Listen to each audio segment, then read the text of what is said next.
ইসলাম শান্তির ধর্ম, ইসলাম শ্রেষ্ঠ ধর্ম, ইসলাম সহনশীলতা দেখায়।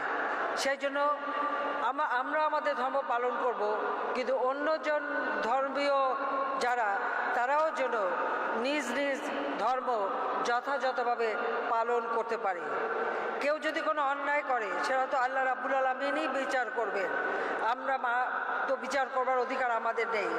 আমরা কাউকে বলতে পারি না কে মুসলমান কে মুসলমান না, কে অন্য ধর্মী কে ধর্মী না। এটা একমাত্র আল্লাহ রাব্বুল আলামিন, তিনি বিচার করবেন, তিনি সব বিচারের শেষ।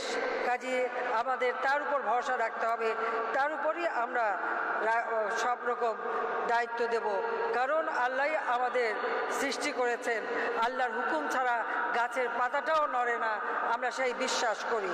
সেই জন্য যার যার ধর্ম শেষে পালন করবে, এই পরিবেশটাই আমরা রক্ষা করতে চাই।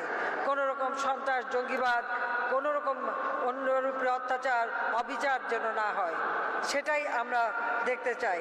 কারণ ইসলাম শান্তি, সম্প্রীতি ও মানবতার ধর্ম।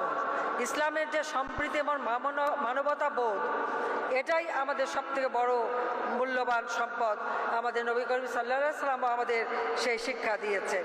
নিরীহ মানুষকে হত্যা করা, তাদের উপর অত্যাচার করা, এটা আমাদের দেশে যত না হয় আমি আপনাদের সহযোগিতা চাই।